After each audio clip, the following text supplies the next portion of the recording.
வணக்கம் and welcome to Prasa comfort zone. இன்றைக்கான வீடியோவில் என்ன பார்க்க போகிறோன்னு கேட்டிங்கன்னா, டைரக்டர் மணிரத்னம் இயக்கத்தில் உலகநாயகன் கமலஹாசன் அப்புறமா ஆத்மன் எஸ்டிஆர் இவங்கெல்லாம் நடித்து வெளியாக இருக்க படம் தான் பார்த்திங்கன்னா தக் லைஃப். இந்த படத்தோட அஃபிஷியல் ட்ரைலர் வந்து ஆஃப்டர் லாங் டைம் மணிரத்னமும் கமலஹாசன் காம்போ வந்து வந்திருக்கு. அப்புறமா ஸ்டோரி வைஸ் இந்த மூவியை பற்றி பார்த்துக்கிட்டோன்னா, இது வந்து கமலஹாசனோட ஓன் ஸ்டோரி தான். அதாவது 10 வருஷத்துக்கு முன்னாடி, அதாவது 2015 நினைக்கிறேன், அப்போ வந்து கமலஹாசன் வந்து டைரக்ஷன் பண்ண போகிறாரு, திருப்பியும் டைரக்ஷன் பண்ண போகிறாரு, அதுவும் வந்து ஒரு பாலிவுட் ஃபிலிமை வந்து டைரக்ஷன் பண்ண போகிறாரு அப்படின்னு சொல்லிட்டு நியூஸ் வந்து அந்த மூவியோட பேர் வந்து பார்த்தீங்கன்னா அமர் ஹே அப்படின்னு சொல்லிட்டு சொல்லியிருந்தாங்க. ஸோ இந்த மூவியில் வந்து பார்த்தீங்கன்னா கமல்ஹாசனும் அப்புறமா சாய் அலி கான் வந்து நடிக்கிற மாதிரி சொல்லியிருந்தாங்க. இந்த மூவியோட ஷூட்டிங்லாம் பார்த்தீங்கன்னா மும்பை, லண்டன், டெல்லி, யூஎஸ் இங்கெல்லாம் வந்து நடந்துட்டு இருக்கிறதா சொன்னாங்க. அதுக்கப்புறமா வந்து டாக்ஸ் மட்டும்தான் போயிட்டு இருந்துச்சு. அதுக்கப்புறமா இந்த ப்ராஜெக்ட் வந்து லீட் பண்ணி போகவே முடியல. ஸோ அந்த ப்ராஜெக்டும் வந்து ட்ராப் ஆகிடுச்சு. அப்போ அந்த வந்த நியூஸ் வந்து பார்த்திங்கன்னா ஒரு ஷாக்கிங்கான நியூஸ். என்ன நியூஸ்ன்னு பார்த்தீங்கன்னா, அமர் ஹே மூவியில் வந்து கமல்ஹாசன் தான் வில்லன் அப்படின்னு சொல்லிட்டு சொல்லியிருந்தாங்க. ஸோ பட் இப்போ தக் லைஃப்பில் பார்க்கலாம் யார். ஓகே, இந்த படத்தில் வந்து மணிரத்னம் இயக்கத்தினால நாயகனோட ரெஃபரன்ஸ் வந்து நிறையாவே இருந்துச்சு. ஒரு சில இடத்துல மட்டும் இல்லாமல் நிறைய இடங்களில் நாயகனோட ரெஃபரன்ஸ் இருந்துச்சு. அதாவது இந்த கதைக்களமே நாயகனில் சாகிற மாதிரி இருக்கிற ரங்கராய சக்திவேல் நாயக்கரை வந்து எஸ்டிஆர் வந்து காப்பாற்றுறாரு. அந்த எஸ்டிஆர் வந்து பார்த்திங்கன்னா வளர்ப்பு பிள்ளை அப்பாவுக்கு. ஸோ அவர் வந்து இதுக்கு மேலே எப்படி வந்து வராரு அப்படின்னு சொல்லிட்டு தான் கதையே. இதில் வந்து ஒரு கட்டத்தில் வந்து எல்லாருமே நல்ல ஒரு அன்பை பாராட்டிக்கிட்டு இருந்துட்டு போது பவர் மேலே ஆசை வருது. பவர் மூலிமா 2 பேருக்கும் ஒரு விரிசல் வந்து விடுபட்டு 2 பேரும் வந்து இனிமையாக மாறிக்கிறாங்க அப்படின்ற கதைக்களத்தில் தான் இந்த படம் வந்து ஓடுது. ஸோ நாயகனில் ஒரு டைலாக் வரும், நீங்கள் நல்லவரா இல்லை கெட்டவரா அப்படின்னு சொல்லிட்டு ஒரு டைலாக் வரும். ஸோ அந்த டைலாக் தான் வந்து டேக்லைனாக வச்சு இந்த மூவியே வந்து ரன் ஆகிற மாதிரி காமிக்கிறாங்க. ஸோ லைக் வந்து கருடனில் வந்து பார்த்திங்கன்னா நம்மகிட்ட ஆடியன்ஸ் கிட்ட வந்து ஒரு கேள்வியை வச்சு யார் பண்ணது நல்லது அப்படின்னு சொல்லிட்டு கேட்டிருப்பாங்க. அந்த மாதிரியான கதைக்களமும் இந்த இதில் வந்து சொருகி இருக்கிற மாதிரி தெரியுது. கடைசியில் நம்மகிட்டே வந்து யார் பண்ணது நல்லது யார் பண்ணது கெட்டது அப்படின்னு சொல்லிட்டு சொல்கிற மாதிரியும் இந்த கதைக்களமாகவும் இருக்குது இந்த படம்.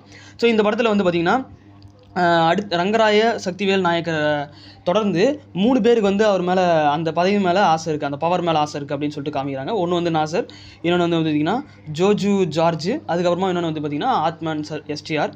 ஸோ இங்கே 3 பேரில் வந்து யாருக்கு அந்த பதவி அப்படின்னு சொல்லிட்டு வச்சுக்கிறாங்கன்னு தான் நினைக்கிறேன் எனக்கு தெரிஞ்சு. நாயகன் மூவியில் இவர் இறந்தது மாதிரி காமிச்சிட்டு நாயகனுக்கு அப்புறமா இவர் வந்து திருப்பியும் வந்து வராரு, உயிரோடு இருக்கிற தெரிஞ்சுட்டு அதுக்கு மேலே அவருக்கு என்னென்னலாம் ஃபேஸ் ஆஃப் இருக்குது, என்னென்னலாம் பிரச்சனை இருக்குது அப்படின்றத பார்த்துட்டு எந்தெந்த வில்லன்லாம் வரானோ அதெல்லாம் வந்து அதெல்லாம் தான் படமாகவே இருக்க போகுது அப்படின்னு சொல்லிட்டு கமல்ஹாசனே ஒரு இன்டர்வியூவில் சொல்லியிருப்பார். ஸோ அதெல்லாம் நீங்கள் வந்து பார்த்துருப்பீங்கன்னு நினைக்கிறேன். அதே மாதிரி இந்த மூவி வந்து இதுக்கு முன்னாடி மணிரத்னம் இயக்குன செக்கச்சவந்தம் வானம் படம் மாதிரியே இருக்குது அப்படின்னு சொல்லிட்டு அந்த சாயல்லே இருக்குன்ற மாதிரி தான் சொல்லுவாங்க.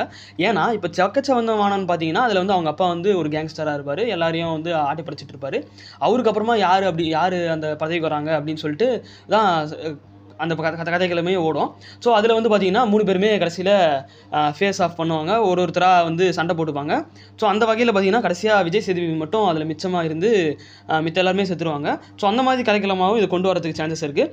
மோஸ்ட்லி வந்து பார்த்திங்கன்னா கமல்ஹாசன் தான் நெகட்டிவ் ஷேர் பண்ணுற மாதிரி தான் எனக்கு தெரியுது. ஏன்னா கமல்ஹாசன் வந்து எல்லா படத்துலையும் ஹீரோவை பார்த்துட்டோம், இந்த படத்தில் வில்லனாக பார்க்கும்போது எப்படி இருக்கும் அப்படின்றத இமேஜினே பண்ண முடியல நம்மளால். ஸோ இந்த படத்தில் வந்து பார்த்திங்கன்னா ஃபஸ்ட்டு வந்து கம்பாரிசனாக இப்போ பார்த்துடலாம். எப்படின்னா அந்த செக்கச்சவந்தம் வானம் படத்தில் அரவிந்த் சாமி இருப்பார். அந்த அரவிந்த் சாமிக்கு ஒரு செட்டப் இருக்கும். அந்த செட்டப் வந்து ஆர்த்தியா அப்படின்னு சொல்லிட்டு சொல்லியிருப்பாங்க. ஸோ அதே மாதிரி இங்கே இந்த படத்தில் கமல்ஹாசனுக்கு செட்டப் இருக்குது. அது வந்து பார்த்திங்கன்னா திரிஷா அப்படின்ற மாதிரி காமிச்சிருக்காங்க. நம்ம வந்து இந்த மூவி லான்ச்சு அந்த ஆடியோ லான்ச்லாம் பார்க்கும்போது வந்து பார்த்திங்கன்னா திரிஷா வந்து ஒரு மெயின் ரோல் ப்ளே பண்ணுறாங்க, அது வந்து சிம்பு கூட பேர் பண்ண போகிறாங்க அப்படின்னு நம்ம நினச்சோம். பட் ஆனால் வந்து அதை வந்து அப்பயே வந்து அப்போ வந்து எஸ்டிஆர் வந்து சொல்லும் போது அவ்வளோ சைலண்ட்டாக இருந்தார். அதை நீங்களே பாருங்கள். சிம்பு எல்லாரும் கேட்டுகிட்டே இருப்பாங்க, வினய் தாண்டி வருவாயாக்கு அப்புறம் எப்போ வரேங்க, what is going to happen. So you'll see a little bit of magic in this. ஏங்க இதுதான் நாங்கள் லிட்டில் பிட் ஆஃப் மேஜிக்கு. என்னங்க இப்படி பண்ணுறீங்க? ஒருவேளை பொண்ணுக்காக அப்பாவும் பையனும் அடிச்சுக்குவாங்களா? அந்த மாதிரி கதைலாம் எடுக்கவே மாட்டார் மணிரத்னம் சார். ஸோ அவர் வந்து நம்பலாம். நம்ம எப்படி இருந்தாலும் வந்து இந்த கதை வந்து கதைக்களம் வந்து பார்த்திங்கன்னா மோஸ்ட்லி வந்து செக்கச்சவனந்த மாதிரியே இருந்தாலும் அவங்களோட கமல்ஹாசனோட ஸ்க்ரீன் பிளேயாக இருக்கட்டும், மணிரத்னனோட டைரக்ஷனாக இருக்கட்டும், அதை வந்து நம்ம நம்பலாம். ஸோ எப்படி வந்திருக்கு, அவுட்புட் வந்து எப்படி வந்திருக்குன்றத படம் வந்தால் தான் நம்மளால் சொல்ல முடியும். ஸோ எப்படி இருக்குன்னு நம்ம சொல்லிட்டு பார்க்கலாம். ஸோ இதெல்லாம் தான் இன்றைக்கான வீடியோ. ஸோ இந்த வீடியோ உங்களுக்கு பிடிச்சிருந்துச்சுன்னா லைக் பண்ணுங்கள், கமெண்ட் பண்ணுங்கள், ஷேர் பண்ணுங்கள், நம்ம சேனலை சப்ஸ்கிரைப் பண்ணுங்கள். Okay, this video is sponsored by mod shopping app. மற்ற ஷாப்பிங் ஆப்பை நீங்கள் கம்பேர் பண்ணும்போது இந்த ஷாப்பிங் ஆப்பில் நல்ல குவாலிட்டியான ப்ராடக்ட்ஸ் கிடைக்குது. டிஸ்கிரிப்ஷன் லிங்க் இருக்குது, செக் அவுட் பண்ணி பாருங்கள்.